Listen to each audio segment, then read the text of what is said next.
I started off this series by examining the question of whether attending an Ivy League university as an undergrad was worth it for me, and the answer was a qualified yes. But I'm a Generation Xer, and some of the things that were true when I went to college are not true now. I have my own distinct background, personality, talents, and challenges, and my experiences were impacted by random events, and all those factors combined to shape my time there just as much as the social and economic conditions of American life during that era. When all is said and done, a lot of what you take away from an experience depends upon what you bring in with you. But I took a brief period of time off after graduating before returning to academia. I applied to several PhD programs and ultimately narrowed down my choice between the same two schools that had been my top choices for undergrad, Cornell University and the University of Pennsylvania. Both Ivies, both well regarded, and both well situated to help me build the career that I intended to build. Now, if I had ended up going to UPenn for undergrad instead of Cornell, I don't know that I would have ended up answering that question, was attending an Ivy League school for college worth it, any differently. I'm inclined to believe my answer would have been generally the same, even though my specific experiences would have been different. But with regard to grad school, I have no doubt that this choice made all the difference in the world. My decision to attend Penn for grad school was the single worst decision of my life, and to this day, it has truly been my most profound regret. It took me decades to realize why the one thing that Cornell had told me and that UPenn had not was the fundamental key to unlocking that decision. I missed a profound clue, and I'm telling you this story in the hopes that you don't miss it when you see it in your own life. Welcome to the INRIS Files, presenting thoughts on culture, history, and the human condition from a very specific Generation X point of view. I have a great many stories I want to share about my time in grad school. Some of the absolute highlights of my life occurred at Penn, most especially the long-lasting friendships I made or built upon. There was my surreal exposure to the power of charisma when future President Bill Clinton made a campaign stop in the building right across from where I worked. I learned a great deal. Not just about the subject matter I was there to study, but also far more effective ways to study than I'd ever learned in my undergraduate days. I taught a class and loved it, and the research I did then still informs my understanding of the world we live in to this day. Yet despite all that, my time in grad school also exposed me to the most toxic elements of academia and the systemic ways it can abuse grad students, show contempt for intellectual integrity, and favor conformity and mediocrity over innovative thinking. While arguably most of my professors and peers were genuinely good people with integrity and intelligence, the ones who were not played an outsized role in poisoning the entire experience. I cannot stress enough the extent to which attending the PhD program at Penn messed me up. I'm fairly certain that if I'd merely pursued a master's degree, I'd have had a far better experience.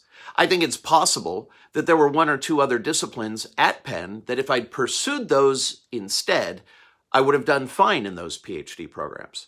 But from what I saw at the time, and what I learned talking with friends of mine who pursued grad school elsewhere, most PhD programs at most schools had evolved to systemically chew up and spit out most of the students who attended.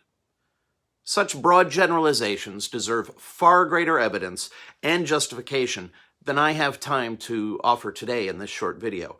Those stories will have to wait for another time. For now, let's just take it as a given that my time at Penn was, on the whole, extremely bad for me. Today, I want to focus on one key thing that I learned from the worst decision I ever made. After graduating from Cornell, I embarked upon a few adventures overseas that didn't get me any closer to figuring out what I wanted to do with my life, so I had to regroup and figure out a plan. I eventually decided that what I wanted to do was teach, but particularly at the university level. I wanted to explore the great questions with others who wanted to be there, with people who were actually engaged. The subject didn't matter as much to me as the principle. So when I applied to grad programs, I played to my strengths. I mostly targeted government and political science departments, but not exclusively. I had learned that Cornell's communications department was launching a PhD program, and that was also a field I had a strong interest in, so that was also on my list. Now, when I had been choosing where to go for college originally, my choice ultimately came down to Cornell and Penn. I'd grown up in the inner city of Buffalo, New York, so the city vibe of Penn's Philadelphia campus really appealed to me. On the other hand, Cornell had a distance advantage. Being a 3-hour drive away, it was far enough from home that if I didn't want to, there would be nothing odd about me not spending time at home on the weekends or whenever. But if I did want to come home for a visit, it was an easy trip. Penn, on the other hand, was an 8-hour drive away, and that kind of distance was more palpable. In hindsight, it seems like a silly factor to take seriously, but when you're just heading out into the world, it can be reassuring to know that you still have a safety net within reach. There were other factors. I already knew people at Cornell, and if I chose to go there, I'd be going with at least one person I considered a good friend. If I went to Penn, I didn't know anybody who was already there, and the one kid my age who would be going, he and I didn't get along well at all. I can tell you that money wasn't a deciding issue. The two schools offered me nearly identical financial aid packages. I'm sure there were other factors besides just campus and comfort level, but regardless, Cornell won that round. Now I was applying to grad school. I ended up once more choosing between these same two schools. Now again, the subject matter of both programs was equally appealing to me. When it came to reputation, Penn had an edge because the program I'd applied to was well established, whereas the particular PhD program I'd applied to at Cornell was just getting off the ground. However, to make up for that, they told me that if I chose Cornell, they would make sure I would have all the resources I needed to complete the program successfully, and that they would also help with job placement afterward. I wasn't too worried about that.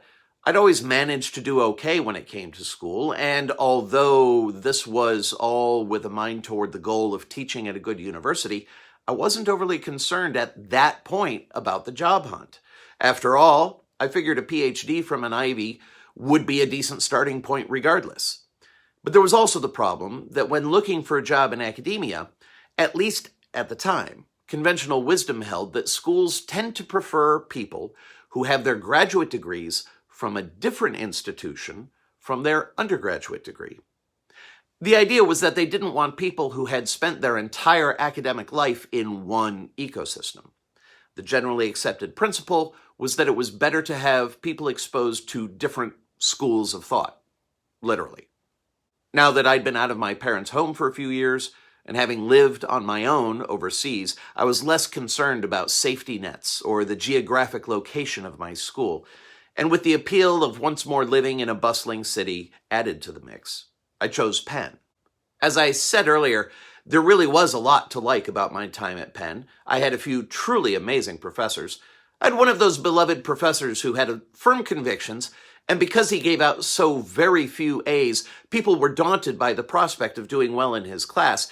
But if you could write a paper successfully defending your thesis, even if he disagreed with you, he would respect that and grade your arguments on their merit, not on whether you towed the line.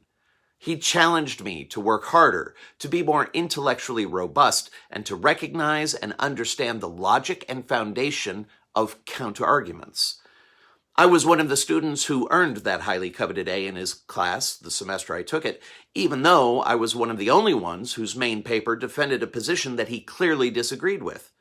Even now, decades later, that remains one of the accomplishments of which I'm most proud. But there were also a couple of professors who were less awesome.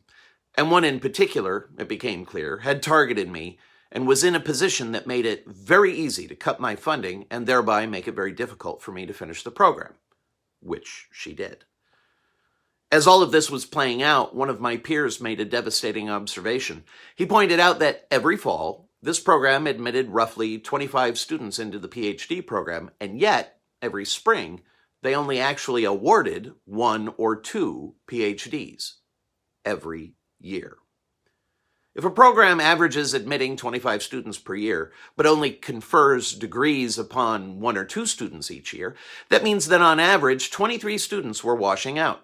Many of them would complete the coursework, it turns out, but then would find themselves in that limbo land of being ABD, all but dissertation. Writing and successfully defending your dissertation was the last step toward earning your PhD, but most of the students admitted to my department would wrap up their classwork and then find themselves without funding, so they would have to take a job and work on their dissertation on the side. Unless that job was in academia with both easy access to the necessary resources and the incentive to finish the dissertation, they almost never were actually able to finish it. Faced with that prospect and the fact that I had a professor who was openly gunning for me anyway, and no recourse to restore my funding that had been cut prematurely, I decided to quit while I was already behind. At least I wouldn't end up as an ABD. I gave up on the idea of becoming a professor myself, found a job in high tech, moved to Boston, and that was that. Well, that was mostly that. There are two small epilogues to the tale of my washing out at Penn. The PhD program I was in did not confer a master's degree on the way to the PhD. However, someone pointed out that even though I hadn't finished all of my coursework for the PhD, I actually had completed all of the requirements for the master's except for one, taking the master's exam. All I would have to do is ask the department to change my designation from PhD student to master's student, and then take the damn exam.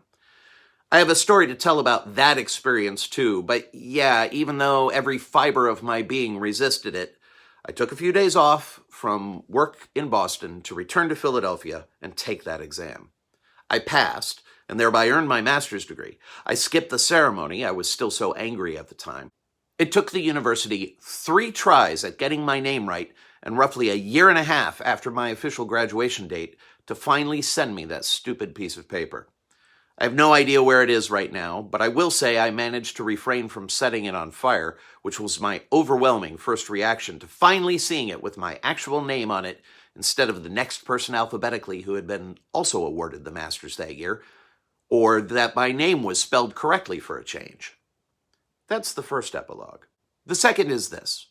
A few years ago, my friend and coworker Big John was taking his daughter around to visit colleges that she was applying to, and they visited Cornell. And when he mentioned their experience there, it reminded me of not only my time there as an undergrad, but also the fact that I had applied to the communications school for grad school. It was the first time since I had made the decision to go to Penn that I had even given that much thought. The job that Big John and I had was all about helping our colleagues be successful. That was our mission statement, which I had cribbed from one of our previous managers. How can we help you be successful? For the first time, decades after it was too late, I realized the clue that I had missed. I finally made the connection. The opportunity that I had passed up was in that statement that the department had made in their acceptance letter to me. We will make sure you have the resources you need to graduate. So here we are. There's a common expression that says, when someone tells you who they are, believe them. This is usually meant as a warning that people who do not have your best interests at heart will often provide clues right from the very beginning. The same can also be true, though, when they do have your best interests in mind. When a person or an institution says they will provide you with what you need to succeed, pay attention. What do they mean by that? What kind of resources? What defines success? And if you're making choices, as I was back then, what are the other people saying? When I was choosing graduate schools, one guaranteed funding for the first year. The other said they would provide me what I needed to get the degree. If I'd paid attention, I might have looked into Penn's graduation rate. I might have asked, why are roughly 95% of the students leaving without the degree? It won't happen often, but when someone says they have a vested interest in helping you succeed, it's a clue, and it's absolutely a good idea to investigate further. Have you ever spotted a clue like this? How did that play out for you? What was your experience with grad school? Please share your stories in the comments section below, and please be kind when you engage in the conversation. Be sure to click like if you want to see more videos like this, and subscribe if you'd like to be alerted about them when I post. Thank you for checking out the INRIS Files, and we'll see you again next time.